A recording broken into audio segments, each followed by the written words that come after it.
Okay, so here's a little arrangement of Happy Birthday, typical chord melody arrangement with some chord substitutions to make it interesting.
So I took the melody, arranged it, and played a little solo over the top of it.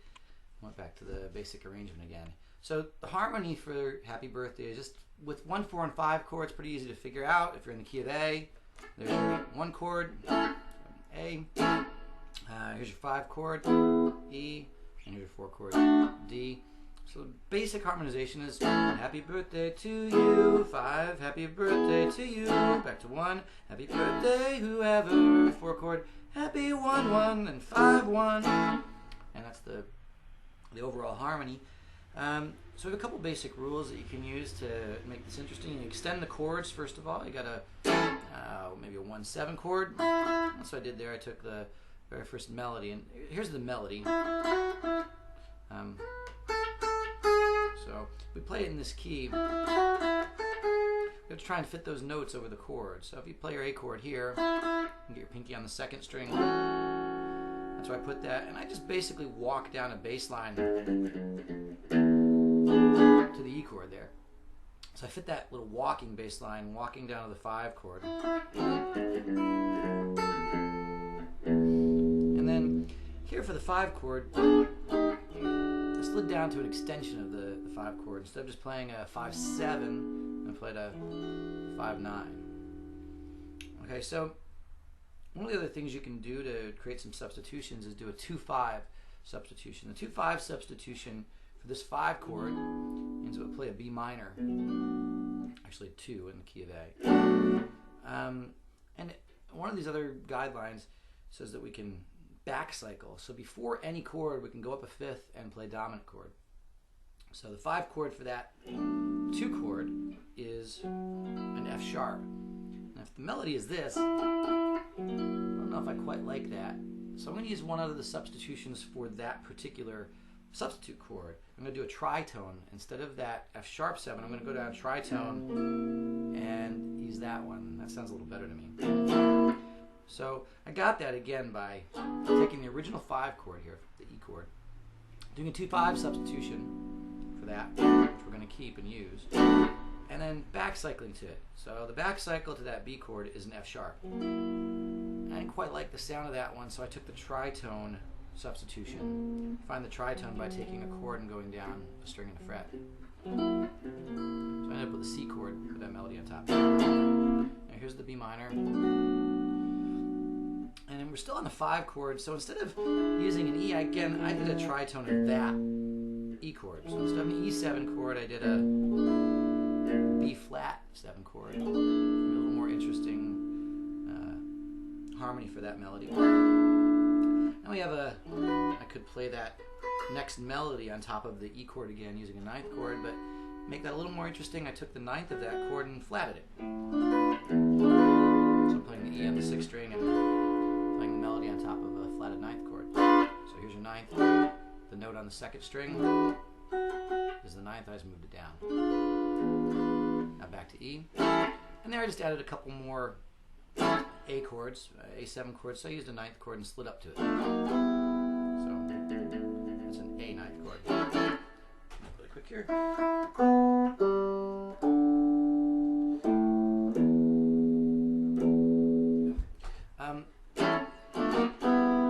So I got an open string where the melody is, and we're still on an A chord at that point. We have to do that little melody here. So I'm going to take each of those notes and put a different version of A. First I'm going to use that typical little Beatles 7th chord, and instead of playing the root note with my ring, I'm going to get the open string, same note, refinger this so I can put the pinky on top of the 12th fret. So that's just another A7 chord. And if I do another A7 chord down here, my pointer finger root note on the 4th string, getting the melody on top of that D7 shape, to make that a little more interesting, I'm going to make that chord a diminished chord again. I'm going to take the root note and move it up a fret. It's another one of those substitutions. And then down at the A chord again here with this melody on top at the 5th fret, I'm going to sharp the 5. And again, put the melody in the chord and the root note on the 5th string. So I get this. And then the next chord is just a D chord. And the melody is the 9th fret. That's a little hard to get the D chord like this with your middle finger and stretching your pinky up to the 9th fret. So I'm going to refinger that shape, and instead of doing a A shape, I'm going to do a G shape. So that's still a D chord, just using a G shape. And that way I can grab the melody here. So it sounds like an interesting chord, but it's really just a major chord with the melody on top and the 9th fret on the 2nd string. And then I'm going to go down to another version of the D chord. I'm just going to use a D7, make it a little more interesting.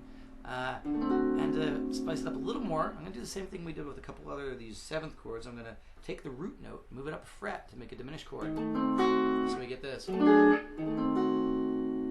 So all it is that same D chord, 4 chord, turned into a 7th chord, and then a flat 9 added to make it diminished. A D minor chord. It's a typical little major minor thing. So we're going.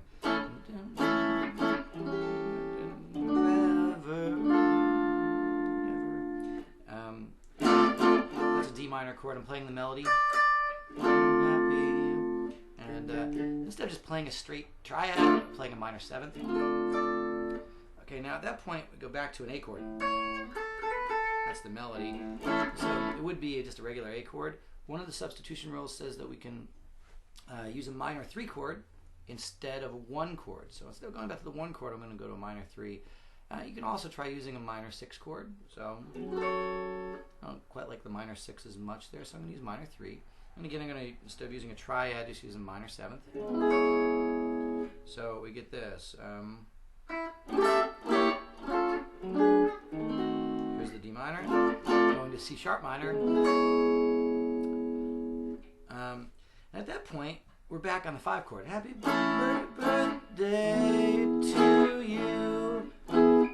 So we'll do the same substitutions we did before. Use a 2 minor chord. So 2 minor, again, I'm making a 7th chord, minor 7th chord instead of a straight minor triad. And the melody for that is on the 10th fret. So I'm doing a 2-5, and again, instead of doing the 5 chord, and maybe even using a 9th, I'm going to spice that up a little more and flat the 9th. So again, the way that's going, the 9th chord looks like this: 7, 6, 7, 7, 7. So I'm getting rid of the root and playing that on the 6th string. So now I have basically a 6, a 7, a 7, and 7. The ninth is the 7 on the second string, so I'm moving down a fret to make it a flat ninth. So you get something that sounds like this. Here's the C sharp. Here's the 2-5. The C sharp was a 3 minor substitution for 1, and that B minor is a 2-5 substitution for the 5 chord. With the melody on top there. And then this little flat 9 substitution for the 5. And then 1.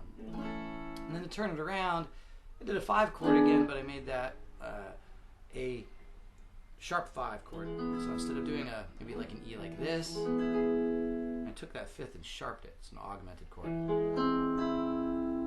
So it gave us a nice little turnaround for the beginning.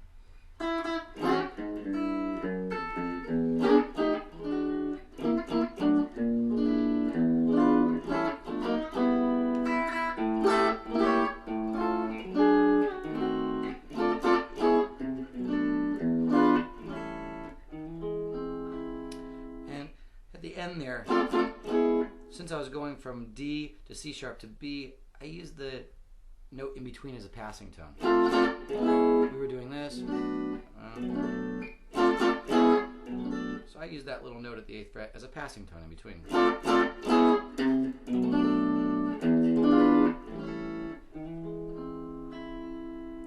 And then for the improvisation, covered in another video, basically I was just playing over some pentatonics and focusing on notes in each of the chords on the 1, 4, and 5 chords as target tones. A couple times I did a little diminished thing to spice up the 4 chord at the end. That's basically it.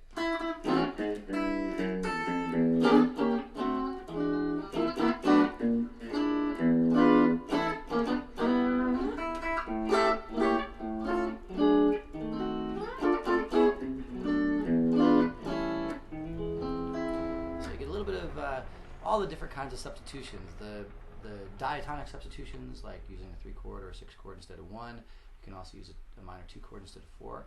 We did back cycling. We did 2-5 substitutions. We did a tritone substitution. We did a bunch of these little alterations and extensions. So using like a 9th chord or a 9th chord voicing or a 13th chord voicing for the basic chords instead of the basic diatonic triads or 7th chords. And then we had a lot of flat 9s and we had some sharp 5s and things like that to make it interesting. And that covers basically all the bases for chord substitution that I see in common use. There's a tab for this available in the link, and if you have any questions, you can email me at nick@rockfactory.us.